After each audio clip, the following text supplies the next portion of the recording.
Good morning friends. तो आज हम एक नया चैप्टर शुरू करने जा रहे हैं जिसका नाम है रिकर्सन। जैसा कि आपको पता ही है कि कोई फंक्शन जो होता है वो किसी दूसरे फंक्शन को कॉल कर सकता है और दूसरा फंक्शन तीसरे फंक्शन को कॉल कर सकता है। ऐसे वो एक दूसरे को कॉल कर सकते हैं। लेकिन क्या आप जानते हैं कि कोई फंक्शन अपने आप को भी कॉल कर सकता है? हाँ, ये पॉसिबल है। रिकर्सन के द्वारा ये पॉसिबल है। रिकर्सन में क्या होता है कि कोई भी फंक्शन अपने आप को ही कॉल करता है। जैसे recursion is a technique in which a function can call itself. If a function calls itself directly and indirectly again and again is known as recursive function. In recursion, calling and called function are same. तो recursion में क्या होता है? Calling और called दोनों ही same होते हैं। Calling and called function दोनों ही सेम होते हैं। It is a powerful technique of writing a complicated algorithm in an easy way.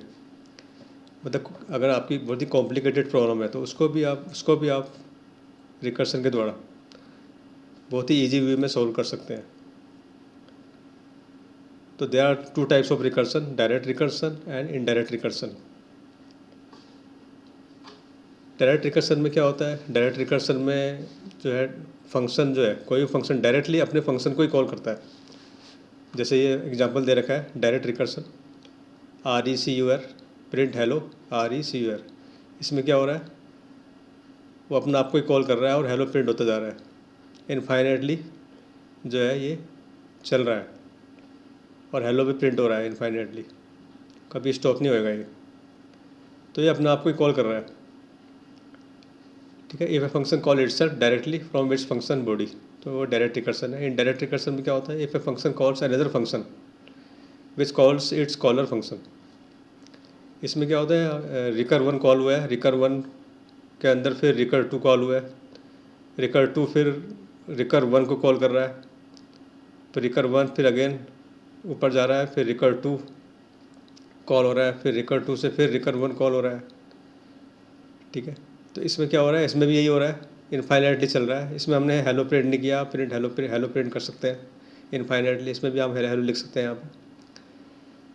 तो ये भी इनफाइनाइटली कॉल हो रहा है, इनफाइनाइटली चल रहा है, लेकिन ये डायरेक्टली नहीं चल रहा है। ये किसी दूसरे फंक्शन को का यूज़ कर रहा है, रिकर टू।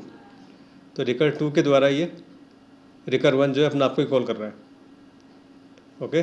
रिकर वन जो है रिकर टू के द्वारा ही के द्वारा अपना आप को कॉल कर रहा है। ये इनडायरेक्ट रिकर्सन है क्योंकि रिकर वन को कॉल नहीं कर रहा है डायरेक्टली। ठीक है, इनडायरेक्टली कर रहा है लेकिन। तो this is called indirect recursion. There should be a terminating condition to stop recursion. Recursion तभी स्टॉप होगा जब कोई टर्मिनेटिंग कंडीशन लगाएंगे आप, otherwise recur will keep on calling infinitely and will never stop. तो जैसे पीछे दिखाया गया है कि रिकर्सन जो है ये हेलो जो है कंटिन्यूस प्रिंट हो रहा है, कंटिन्यूस प्रिंट हो रहा है, इनफाइनेटली प्रिंट हो रहा है हेलो यहाँ पे। इसमें कोई हमने टर्मिनेटिंग कंडीशन नहीं लगा रखी है। तो आप रिटर्न स्टेटमेंट का यूज़ कर सकते हैं या कोई और टर्मिनेटिंग कंडीशन का यूज़ कर सकते हैं। जब कंडीशन फुलफिल हो जाए तो आप रिटर्न का यूज़ करके आप उससे बाहर आ सकते हैं, या आप किसी और टर्मिनेटिंग कंडीशन के द्वारा बाहर आ सकते हैं रिकर्सन में। तो इसमें रिकर्सन में टर्मिनेटिंग कंडीशन लगानी होती है। तो ये इसका एक डिसएडवांटेज भी है। कंप्यूटर में run out of memory if recursive calls are not checked. अगर आपने चेक नहीं किया है, टर्मिनेटिंग कंडीशन नहीं लगाई है, तो जो है आपकी मेमोरी पूरी रन आउट हो जाएगी, पूरी मेमोरी ख़त्म हो जाएगी। ठीक है। और एक ही चीज़ को प्रिंट करते करते, हेलो को प्रिंट करते करते पूरी मेमोरी ख़त्म हो जाएगी आपकी, क्योंकि आपने चेक पॉइंट नहीं लगाया। आप रिकर्सिव फंक्शन से बाहर नहीं आ रहे हैं। तो ये जो है ये डिसएडवांटेज है इसका, क्योंकि ये मेमोरी बहुत ज़्यादा लेता है। ठीक है ना। It consumes more storage space. ठीक है। तो मेमोरी लेता रहेगा अगर जब तक अगर आप चेक नहीं करेंगे इसको। थर्ड है रिकर्सन यूजेज मोर प्रोसेसर टाइम। ये भी इसका डिसएडवांटेज है, क्योंकि रिकर्सन जो है CPU टाइम बहुत ज़्यादा लेता है, CPU को बिजी रखता है। रिकर्सन होता तो फास्ट है, लेकिन सीपीयू को भी बहुत बिजी रखता है। तो most of the time CPU busy रहता है रिकर्सन में ही। इससे क्या होता है, अगर दूसरे एप्लीकेशन चल रहे हो, दूसरे सॉफ्टवेयर खुले हुए हैं, तो वो ठीक से वर्क नहीं करते, ठीक है, या वो हैंग हो सकते हैं, क्योंकि most of the time CPU जो है रिकर्सन में ही एग्जीक्यूट करने में लग रहेगा रिकर्सन को। Advantage, reduce unnecessary calling of function. Some program can be solved in easy way and in less coding.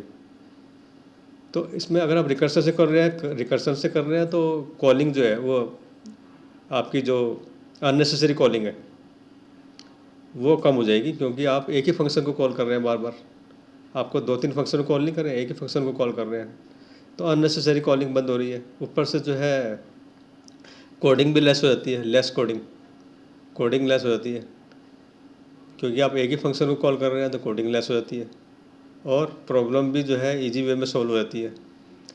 जैसे सीधा सा एग्जांपल है इसका बाइनरी सर्च का।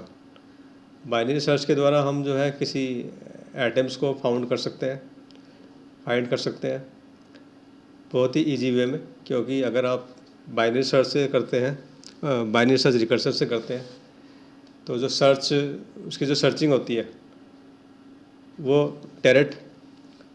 टैरेट जो है वो सर्च आइटम पर ही पहुंचता है, जहां हम उसको ब्रेक करते हैं, मिड पॉइंट निकालते हैं, फिर लेफ्ट राइट करते हैं, फिर मिड पॉइंट निकालते हैं, लेफ्ट राइट निकालते हैं, तो हम डायरेक्ट सर्च आइटम में पहुंचते हैं, सर्च आइटम में, ठीक है। तो चाहे लिस्ट कितनी बड़ी हो, तो हम बड़ी इजी वे में फास्टली सर्च आइटम को सर्च कर सकते हैं। बाइनरी सर्च, ये बहुत अच्छा एग्जांपल है रिकर्सन का। और इसके जो है अदर जो कुछ प्रोग्राम्स हैं, जैसे फैक्टोरियल है, फैक्टोरियल के लिए आप रिकर्सिव फंक्शन लिख सकते हैं।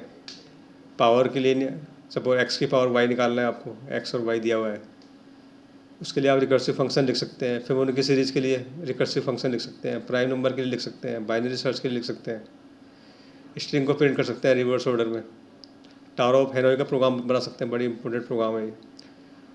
तो इन सब के लिए आप, बहुत ही इंपॉर्टेंट प्रोग्राम है, इन सब के लिए आप रिकर्सिव फंक्शन लिख सकते हैं। और भी बहुत सारे प्रोग्राम हैं, जैसे आपको सम करना है, sum of series, sum of numbers reverse order में प्रिंट करना है, रिवर्स ऑर्डर में प्रिंट करना है आपको कोई सीरीज़। तो इसमें क्या है, रिकर्सन से कौन से प्रोग्राम करोगे आप?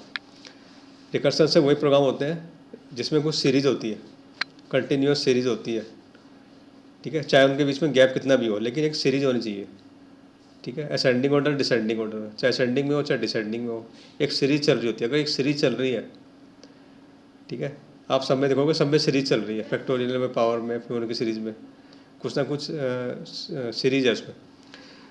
तो अगर सीरीज़ है तो आप उससे कर सकते हैं, रिकर्सन से उस प्रोग्राम को बना सकते हैं। तो पहले तो हमें ये देखना पड़ता है कि रिकर्सन से बनेगा या नहीं बनेगा। तो मेन चीज़ है कि आप सीरीज़ देखें, अगर सीरीज़ है, ठीक है, तो हर चीज़ में, हर सब में जो है सीरीज़ है, तो वही प्रोग्राम आप रिकर्सन से कर सकते हैं। Okay, thank